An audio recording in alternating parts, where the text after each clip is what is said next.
Gunung Merapi adalah gunung berapi di bagian tengah Pulau Jawa dan merupakan salah satu gunung api teraktif di Indonesia.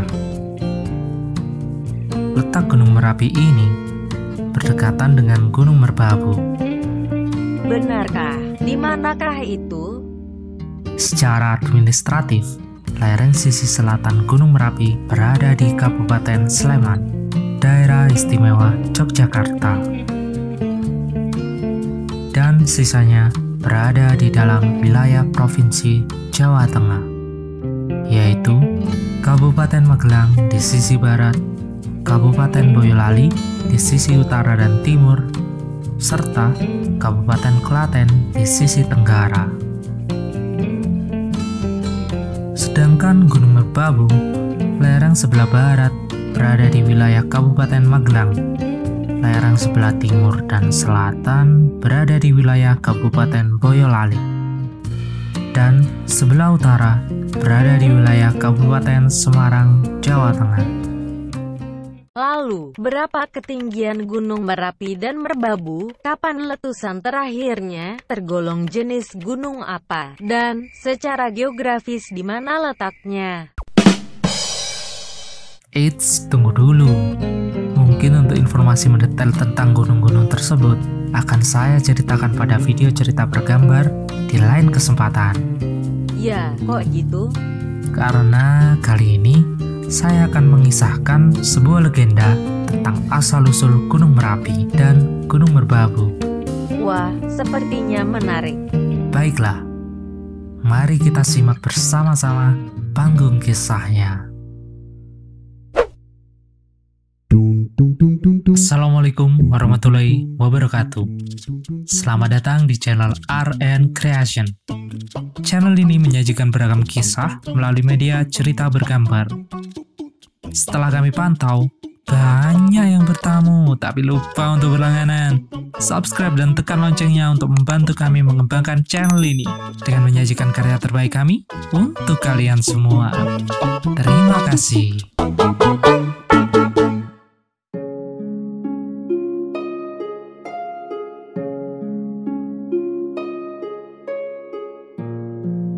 Dikisahkan di sebuah hutan belantara, hiduplah seorang raksasa bernama Baguh. Dia adalah raksasa rakus yang memangsa seluruh hewan di hutan tersebut tanpa terkecuali. Baguh tidak pernah merasa kenyang. Hingga pada suatu waktu, hutan belantara yang luas dan kaya akan beragam jenis hewan tersebut lengang atau sepi. Karena semua hewan di hutan tersebut sudah dimakan oleh Baguh.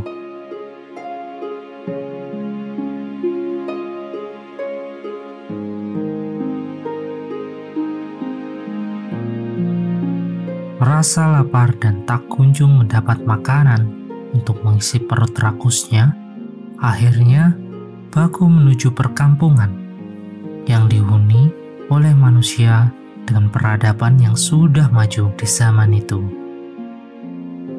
Hewan-hewan ternak yang dipelihara warga kampung begitu sehat dan menggoda di mata Baguh.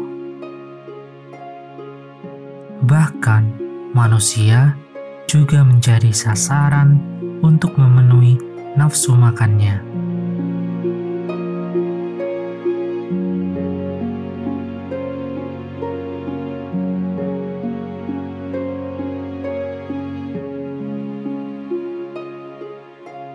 Melihat kondisi yang naas ini, para dewa-dewa di kayangan menjadi marah dan memutuskan untuk menghukum Baguh dengan mengutus seorang bidadari cantik dan mempesona untuk menghukum Baguh atas kerusakan yang dia perbuat di muka bumi. Bidadari cantik ini bernama Retno Lestari. Sosoknya yang anggun, cerdas, kuat, menjadikan dia dipilih oleh para dewa di kayangan.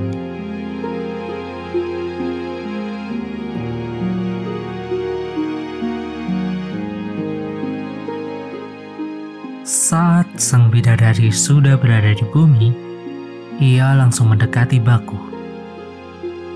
Saat itu, Retno Lestari sedang bermain-main di taman bunga yang indah di hutan. Baku yang melakukan aktivitas seperti biasa untuk mencari mangsa pun tak dapat mengelak saat ada wanita yang sangat cantik di dekatnya. Baku tergoda dengan kecantikan Retno Lestari, hingga ia ingin memperistri Retno Lestari. Sudah rakus, sombong, egois, malah mau menikahi bidadari. Ya, seperti itulah Baku. Ia digerogoti sifat serakah dalam dirinya.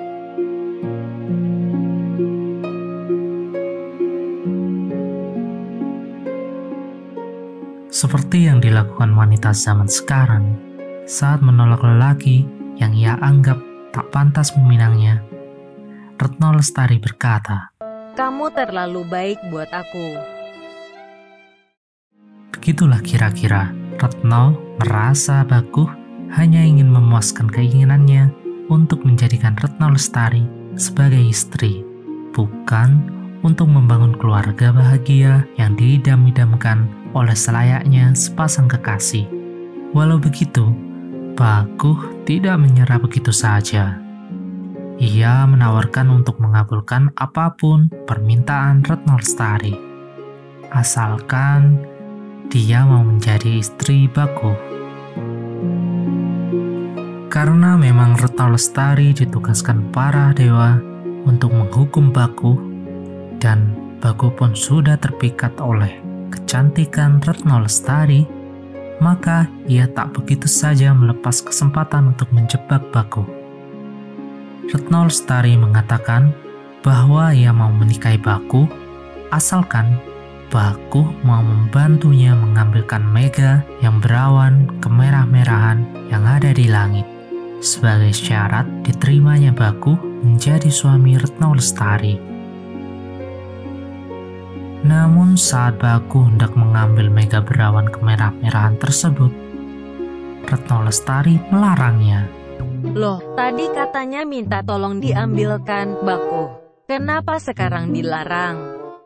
Karena Retno Lestari ingin mengambil sendiri mega berawan kemerah-merahan tersebut dengan cara menjadikan Baku sebagai pijakan, karena tubuh Baku itu besar sekali.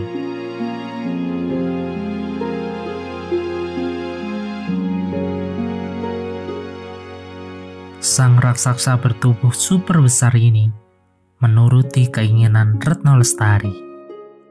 Ia menelungkupkan tubuhnya di tanah. Lalu Retno Lestari menaiki tubuh Baku. Namun, walau tubuh Baku begitu besar, Retno Lestari masih belum bisa menggapai langit. Akhirnya, Baku menyuruh Retno Lestari untuk mencari sesuatu untuk dijadikan tambahan pijakan. Walau Baku itu besar, dia tidak secerdik Retno Lestari. Kenapa dia tidak berdiri mengangkat Retno Lestari saja? Lucu sekali, bukan? Akhirnya, Retno Lestari dengan kekuatannya naik dan turun tubuh Baku dan mengambil batu-batu besar untuk menumpukannya di atas tubuh raksasa tersebut.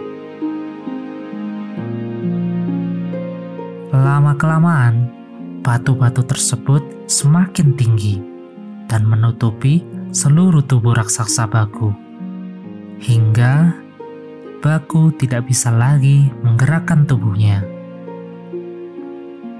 Baku sadar bahwa ia dijebak Retno Lestari. Namun, itu semua sudah terlambat. Dia meronta-ronta agar bisa lepas dari batu-batu besar yang menimpanya. Dan dia memohon ampun kepada Retno Lestari. Retno Lestari hanya berkata bahwa ia adalah bidadari dari kayangan yang diutus dewa-dewa untuk memberi pelajaran bagi Bagu. Bagu menyesali perbuatannya dalam tumpukan batu besar yang membuatnya tidak berkutik sama sekali. Konon, tumpukan-tumpukan batu yang menimbun Bagu ini menjadi 2 buah gunung. Tumpukan yang di bagian kepala menjadi Gunung Merapi, sedangkan yang berada di kakinya menjadi Gunung Merbabu.